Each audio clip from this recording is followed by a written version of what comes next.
l'idée c'est de présenter cette faction, mais de présenter non pas de façon exhaustive, mais de vous proposer une série de listes d'armées, puisque bon, je n'ai pas paraphrasé, vous allez sur le site, vous pouvez très bien voir ce que peut faire chaque personnage, mais en tout cas vous proposer une liste type avec chacun des personnages, ou presque. C'est-à-dire que je ne vais pas m'attarder sur un type de personnage particulier qui est l'oracle. Donc vous avez ici les différents personnages et on va passer en revue l'Aristarque, l'Eidolon, l'Hipparchos, le Mécaniste et le Polémarque. Alors pas forcément dans cet ordre-là, mais à chaque fois avec une liste. Alors pourquoi est-ce que je vous propose ceci?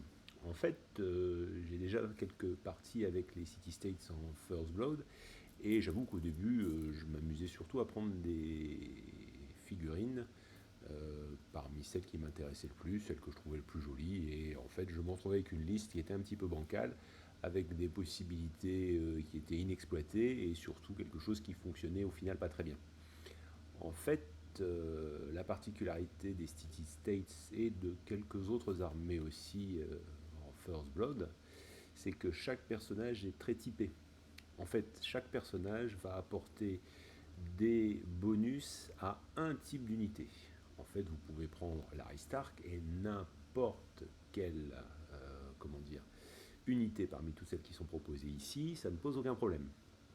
Mais si vous choisissez l'Aristarque, ici, voilà, eh bien, vous allez avoir une série de règles spéciales et surtout des habilités de commandement qui vont fonctionner beaucoup mieux avec certaines figurines plutôt que d'autres. Donc l'idée ici, j'ai essayé de faire disparaître la vidéo qui n'a pas beaucoup d'importance, mais c'est pas grave, on va la laisser. L'idée ici est donc à chaque fois d'essayer d'optimiser le personnage en fonction des types d'unités que vous voulez utiliser. Alors, je dis optimiser, j'ai pas dit que c'était une liste ultime à chaque fois, sinon, bon, bah, on va retrouver à chaque fois quasiment les mêmes éléments.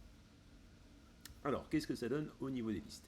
Eh bien, on va commencer ici avec la première liste, qui est celle de l'Aristarque. Alors, si on regarde la liste avec l'Aristarque,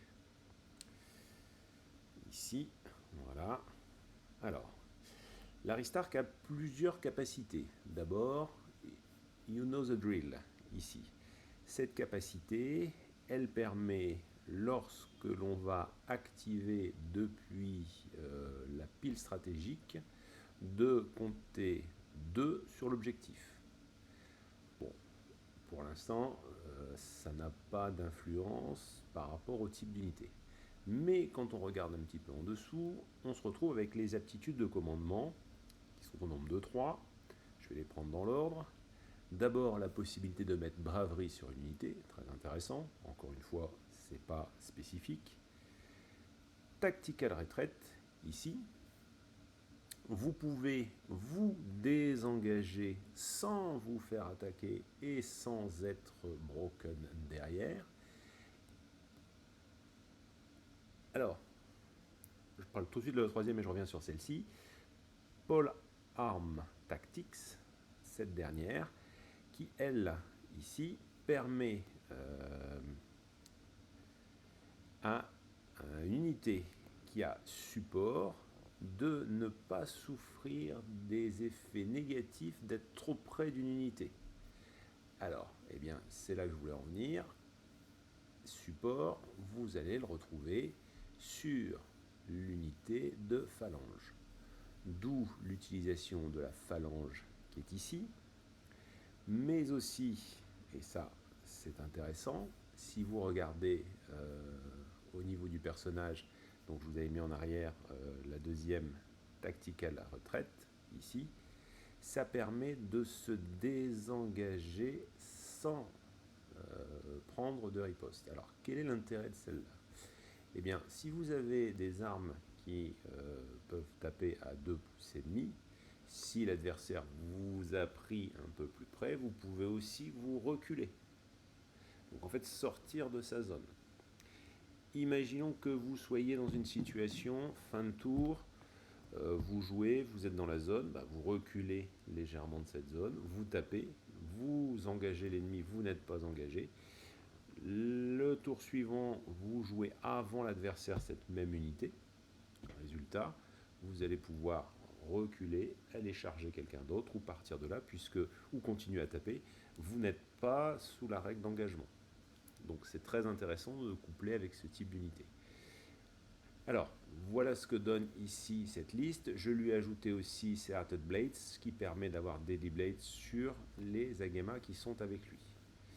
Ensuite, donc, puisque on peut avoir ces avantages ici, ne serait-ce que les phalanges tactiques, etc., j'ai ajouté 2 officiers. Alors, le premier permet de porter l'ordre, c'est-à-dire que cette unité-là peut être relativement loin, elle va pouvoir utiliser le même ordre que l'ordre donné par votre général. Et le deuxième, le Doralites, pardon, qui lui permet de donner fleurie à un régiment d'hoplites ou de phalanges. Donc, puisqu'ici on est avec les phalanges, vous vous retrouvez avec fleurie. Donc votre clash qui est à 2, qui n'est pas forcément énorme, ici, support, vous êtes obligé de vous mettre à distance, eh bien ces éléments-là peuvent être annulés par l'ordre. Ensuite, l'ordre du Doralites vous permet d'avoir la compétence fleurie, donc de relancer ici, sachant que celle-ci ne s'applique qu'aux hoplites ou aux phalanges. Donc voilà un petit peu les combinaisons, et vous optimisez finalement vos phalanges qui, si vous les mettez sans ces petites optimisations, sont finalement des unités assez faibles en termes de jeu. Donc voilà un petit peu l'esprit des différentes listes que je vais vous proposer maintenant. Alors, je parle maintenant de l'inquisitor. Pourquoi un inquisitor? Pour avoir une unité un petit peu solide qui est capable d'aller frapper où nécessaire. Et dernière chose, pourquoi les Sélénoïs? Eh bien, vous allez le voir dans pas mal de listes, tout simplement parce qu'elles ont supporting fire. Donc, on peut les associer avec l'une des 2 unités qui est ici.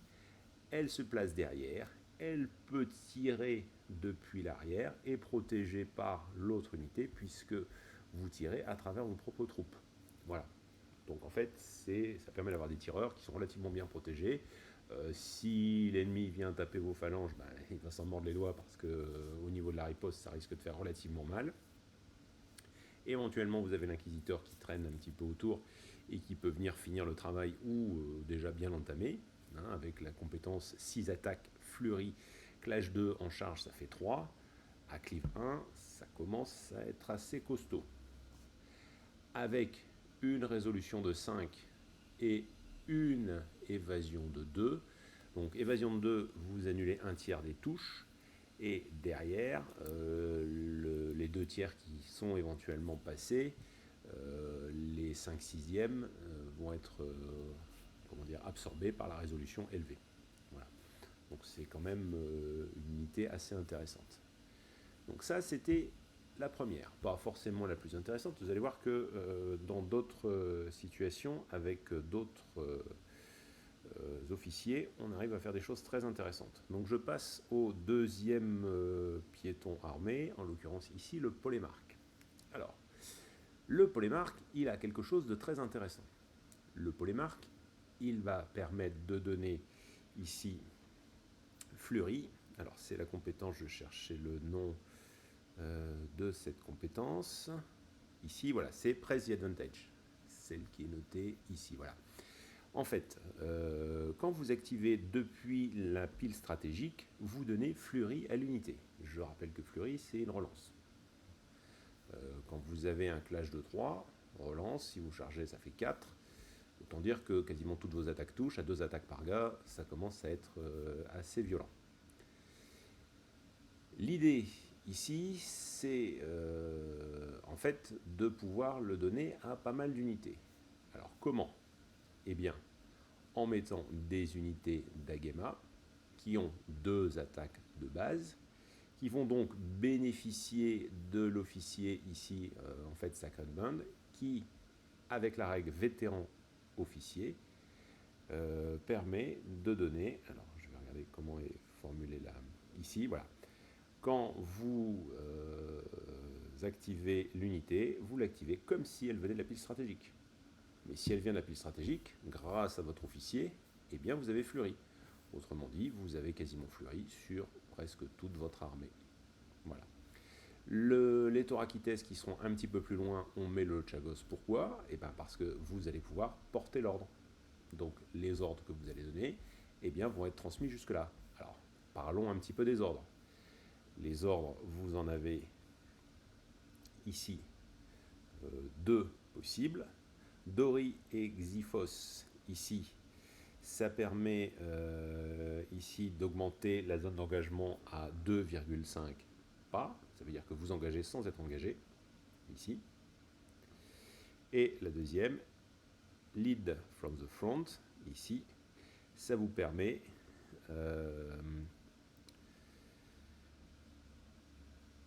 quand vous faites une charge sur comment dire, quand vous allez charger sur une unité qui est sur un objectif,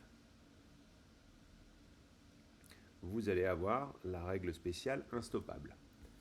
Règle que vous avez déjà, si je dis pas de bêtises, ici, je le retrouve, pour les Thorakites. Donc quand vous l'avez déjà, en fait, ça devient 4 pouces supplémentaires au niveau de la charge.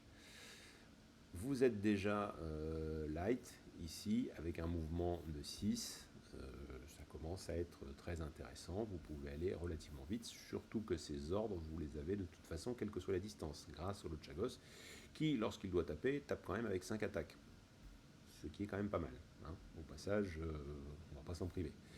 Donc vous avez quelque chose de relativement costaud. N'oubliez pas que les Thorakites, étant légers, ont vanguard et peuvent donc avoir un petit mouvement supplémentaire et être assez vite avec les ennemis. Alors j'ai ajouté ici dans la liste deux Minotaures, puisque lorsque vous avez des Minotaures qui sont apportés ici, vous avez un bonus sur la résolution pour vos troupes.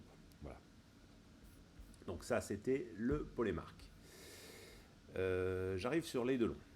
Alors, l'Eidolon, personnage brut, la liste là est assez violente puisqu'elle est composée de l'Eidolon, de 3 groupes d'inquisiteurs uniques, 3 fois 1 inquisiteur, ici, de d'Hoplite, Clockwork et de Sélénoï derrière, toujours pour avoir une base de tir éventuelle. Alors en fait, vous avez votre force de frappe, ici, constituée de 4 unités, et une autre pour tenir un objectif et éventuellement derrière du tir. Alors, quels sont les avantages de l'Eidolon pour mettre des inquisiteurs derrière? Tout simplement, les capacités spéciales, les habilités de commandement que vous avez au niveau de l'Eidolon. D'abord, Guardians, alors ce n'est pas les command abilities, c'est les règles spéciales. Guardians of the God Flesh, ici, tous les inquisiteurs comptent pour un modèle de plus lorsqu'ils sont sur les objectifs à distance de commandement de l'Eidolon. Donc ça c'est toujours bon à prendre ici.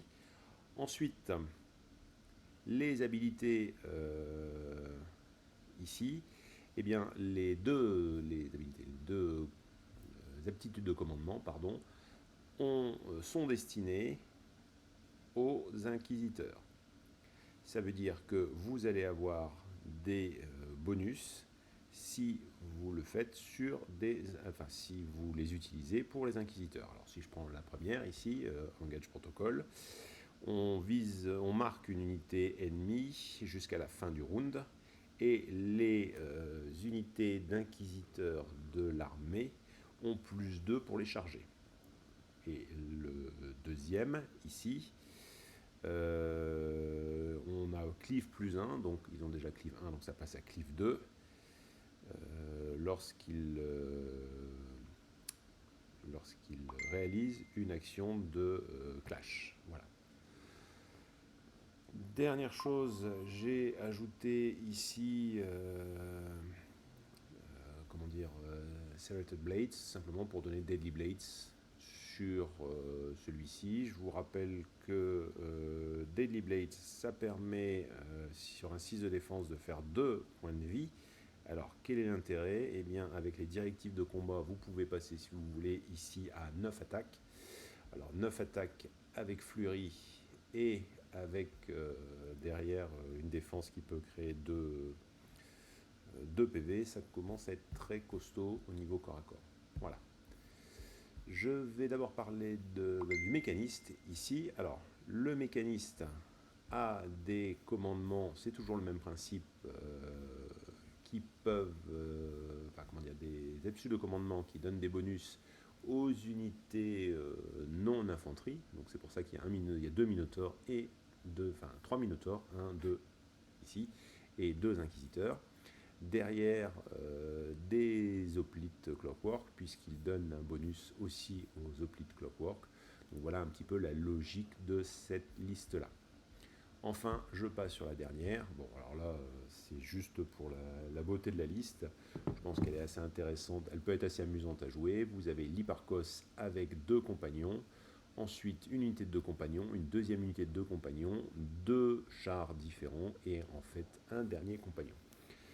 Vous avez quelque chose qui va excessivement vite et en plus, toutes les habilités ici de l'Hipparchos sont faites pour la cavalerie et les chars. Voilà, donc vous optimisez les capacités du personnage de cette façon-là. Alors évidemment, ça fait peut-être un petit peu de cavalier dans tous les sens, mais ça commence à devenir relativement violent en termes d'attaque. N'oubliez pas en plus que vous enlevez l'inspiration avec tous vos cavaliers si c'est vous qui vous faites charger, ça aide grandement. Voilà, donc voilà un petit peu un résumé de quelques pistes pour vous. J'espère que ce format de vidéo pas trop long vous plaira. Dites-moi ce que vous en pensez. Je préparerai d'autres vidéos sur les autres factions. A très bientôt. Merci de m'avoir écouté jusqu'au bout.